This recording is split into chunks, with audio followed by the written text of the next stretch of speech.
thinking in scholarly ways. I'm thinking about the kinds of things that I do. I teach heroic literature, talk a lot about the heroic archetype and the value system in heroic stories, which I see really lining up in a lot of ways with the values here. Things like stories where individuals are putting their own interests aside in order to serve some larger purpose. I see that as kind of the central core here. So I'm going to be bringing this kind of discussion about connective leadership and practical matters into our discussions of literary texts. But I also see lots of applications in terms of things like mentoring when I'm talking with students about what they're going to do with their education, what they're going to do with their lives. The immediate thing I plan to do with connective leadership is look at how the assessment tools can be used in accreditation processes. So with my university, the accreditation process is something we're going to be going through the next year. And so I know this will be a real useful assessment tool for that. Leadership development, leadership training.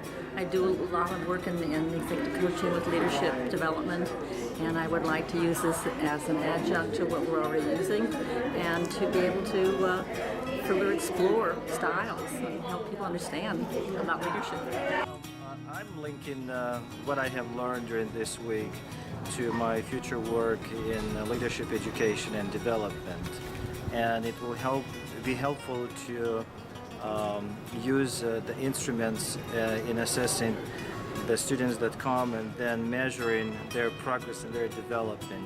It also would be nice to help organizations in organizational leadership by helping the teams realizing their potential, their differences, but also their possibilities, how they could contribute with their unique perspectives, unique abilities or characters or behaviors, how they could interact for common good and be more successful in what they're doing.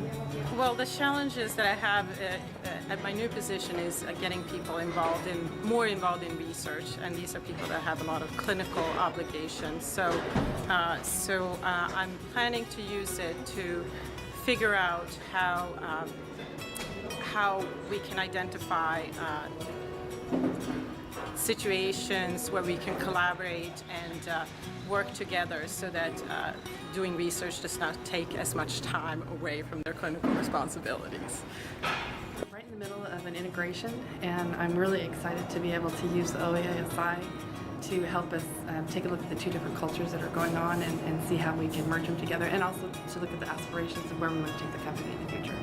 Well, now I think we can start using it everywhere from applicants and seeing how they fit with the organization, all the way through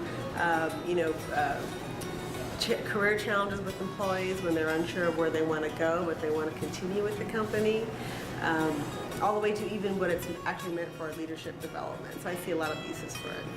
From my current full-time employment situation, we'll initially take it into our school, behavioral and applied sciences, and make use of that within the administration, the faculty, the staff. And I would love to be able to utilize this on my own through executive coaching, and if opportunities present themselves even at the institution, I would love to do that as well. Incredibly important to my practice because I help coach executives, and executives are used to dealing with numbers, and they're used to dealing on the left side of their brain, and this provides them with a picture, kind of a visual snapshot of exactly what's going on, and it's a mirror for them. I mean, that's what I'm like. I mean, that's what my people think about me. But the most important thing is that it's got an ethical dimension, and I've been looking for some instrumentation to use that has an ethical dimension, because a person will often say, well, why should I change? I'm so effective at being powerful. You know, I know the answers. Why should I change? And this helps me develop some answers to that question. And I really looking forward to apply it in different areas, because the role that my organization has is quite about bringing effectiveness in the organization through different modes, and leadership is definitely one of those, and we do a lot of collaboration and doing social and other skills. So putting those technical names around it, which are the jargons which people can relate to, and the history behind it, will really help the organization move forward. I'm seriously considering including the ASI into the curriculum where I teach, because as I learned here, there are other similar programs doing the same thing, and it's a terrific way to measure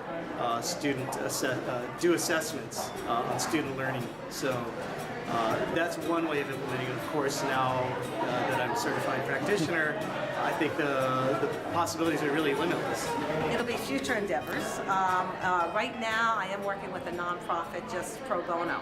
And I'm also working, I hope, I'll know tomorrow, with a head of a small company, entrepreneur, that is looking for a mentor.